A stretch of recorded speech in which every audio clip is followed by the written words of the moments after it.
Korupsi di Indonesia semakin merajalela. Ringannya hukuman diduga menjadi penyebab orang tidak takut untuk melakukan korupsi. Sejumlah pegiat anti korupsi mencoba memberi informasi koruptor kepada masyarakat lewat situs Korupedia. Nama, jenis korupsi, dan foto koruptor terpampang jelas di situs tersebut.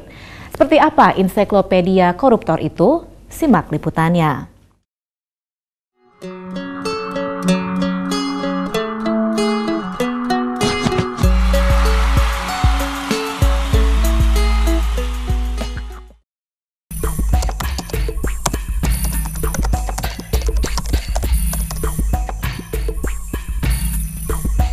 Korupedia ini asalnya berawal dari perbincangan, terutama di media sosial Twitter. Waktu itu Teten Mas Duki, Sekjen Transparansi Internasional Indonesia, melemparkan ide bagaimana kalau kasus-kasus korupsi ini diabadikan melalui website. Gitu. Korupedia ini adalah semacam Wikipedia, semacam ensiklopedia tentang korupsi. Jadi kalau di dalam Wikipedia kita bisa mencari apa saja tentang apa saja, tapi di Korupedia khusus tentang korupsi dan kasus-kasus yang pernah muncul dan disidangkan. Layaknya sebuah ensiklopedi, informasi tentang koruptor di Indonesia bisa dengan mudah diakses. Tidak hanya koruptor sekelas Gayus Tambunan yang ramai diberitakan, data tentang korupsi pejabat-pejabat di daerah juga tersedia di situs ini. Kami melihat malah sekarang mulai muncul generasi baru koruptor, ya, yang direpresentasikan oleh para politisi muda, produk reformasi yang sudah banyak ditangkap oleh KPK, termasuk juga munculnya birokrat-birokrat yang kotor, yang korup, yang juga berusia sangat muda. Kehadiran website Korupedia bisa memberi sanksi sosial kepada koruptor. Situs ini ditujukan untuk mendorong percepatan kasus korupsi yang macet.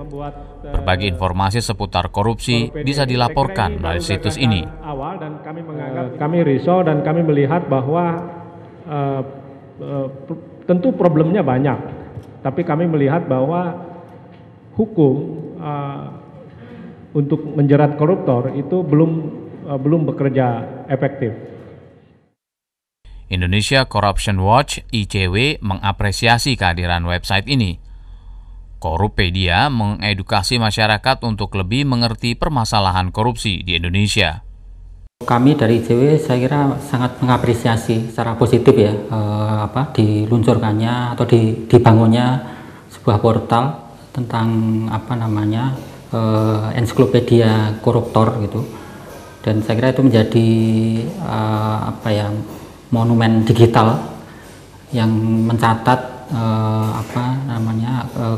koruptor-koruptor yang pernah ada di Indonesia. Dari sisi apakah membuat efek jerah, saya kira sedikit banyak juga bisa membuat efek jerah. Jadi saya kira nanti kan kalau misalnya ini sudah dipublish dan semua orang pada tahu, akhirnya orang akan melihat bahwa koruptor ini sesuatu yang jelek di mata masyarakat, sehingga ada sanksi sosial buat mereka gitu. Korupedia memang bukan badan yang berwenang melakukan penyelidikan kasus korupsi, tapi situs ini diharapkan bisa menjadi rujukan dan bahan laporan dari masyarakat untuk diteruskan kepada pihak berwajib seperti KPK, Kepolisian, Kementerian Hukum dan HAM, serta Kejaksaan Agung. Kita ingin memberikan efek yang mengejutkan sebetulnya. Kalau mereka selama ini membayangkan bahwa setelah melakukan korupsi akan dilupakan, paling rame ketika kasusnya dibawa ke pengadilan, media massa memuatnya, sesudah itu selesai. Tapi dengan Korupedia, namanya akan abadi di sana.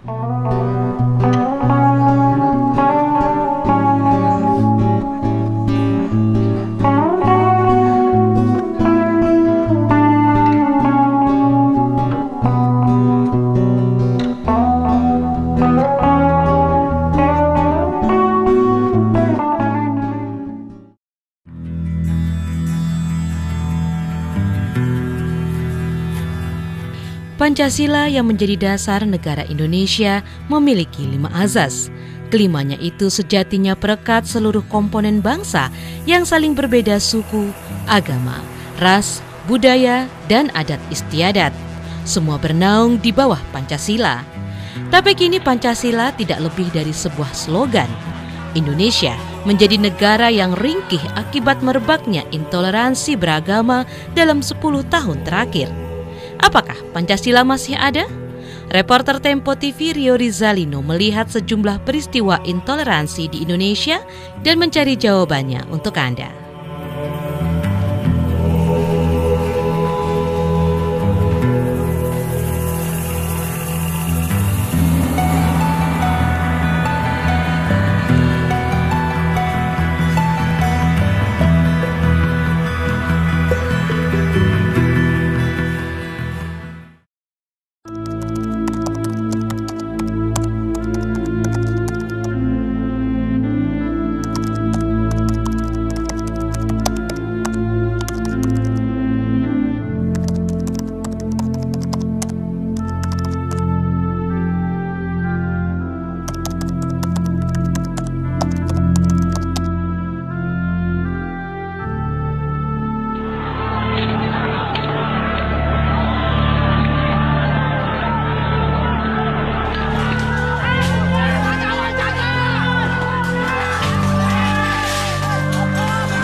Kekerasan atas nama agama marak di Indonesia dalam 10 tahun terakhir.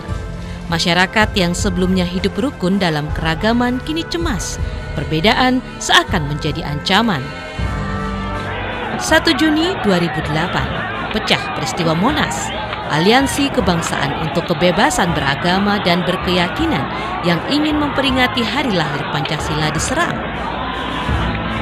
Waktu itu kami yang tergabung dalam Aliansi Kebangsaan untuk Kebebasan Beragama dan Berkeyakinan ingin memperingati hari lahirnya Pancasila 1 Juni. Dan yang datang itu dari semua elemen masyarakat menunjukkan keprihatinan kami terhadap aksi-aksi kekerasan atas nama agama. Niat baik itu disambut dengan penyerangan kelompok intoleran. Pancasila terluka di hari lahirnya.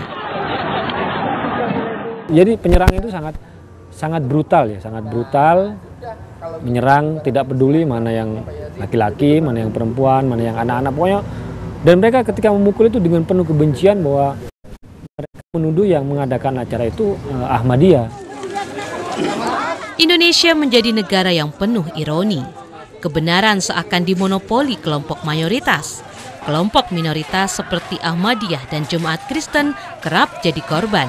Masjid dan gereja mereka disegel, ibadah mereka dilarang. Nah, penolakan mereka hanya satu, tidak boleh beribadah. Ya, mereka hadang, mereka tutup jalan ke sana. Bahkan mereka akan meneriakkan ya siar kebencian, ya fitnah atau pelecehan, ya banyak hal lah yang dikatakan, yang kafir lah, yang kata-kata kotor lah misalnya, banyak batak apa semua banyak kali. Ya. Dan itu dilakukan di depan polisi. LSM Setara Institut mencatat, sepanjang tahun 2011 lalu terjadi hampir 300 kali tindakan intoleransi beragama. Korban paling banyak adalah Ahmadiyah. Untuk keluarga saya tuh di satu tempat, adapun saya tuh berpindah-pindah itu karena mencari nafkah. Hidupnya terlunta-lunta. Mungkin nggak beda jauh dengan saya, terlunta-lunta. Intinya ingin pulang, gitu ya. Ingin pulang kembali ke kampung halaman, yaitu Cikesik. Itu salah satu yang paling diberatkan itu adalah harta yang kami tinggal. Rentetan peristiwa tersebut membawa kita pada satu pertanyaan. Apakah Pancasila tinggal nama? Pancasila tidak terancam, Pancasila tidak kenapa-napa, Pancasila sehat walafiat. Tidak ada alternatif bagi nation ini, eksistensi nation ini tidak ada alternatif lain daripada Pancasila. Lantas kenapa kita saling bertikai satu sama lain? Apakah nilai-nilai Pancasila sudah semakin luntur? Enggak luntur. Cuma kan persoalan itu persoalan intelektualitas di Indonesia yang mundur. Tradisi berdebat di sini tidak ada. Yang ada tradisi batu. Tidak suka ada rumah ibadat, lempar batu. Ya kan? Kan begitu. Ada orang berbeda paham, menurut dia ini orang berbeda paham. What's wrong with that? Ya kan, ke neraka pun urusan dia. Intelektual rakyat Indonesia mungkin memang mundur, tapi nurani sepatutnya terus terjaga. Karena hanya dengan hati nurani, kita bisa menilai baik buruk dan benar salah. Pada awalnya memang takut luar biasa. Tapi orang yang selalu menghadapi ketakutan, bisa dia melampaui ketakutan menjadi akhirnya berani. Dan kondisinya sekarang jamaat berani. Nothing to lose. Artinya saya bisa bayangkan kalau ini selalu dipelihara negara, saya takut benturan lebih besar.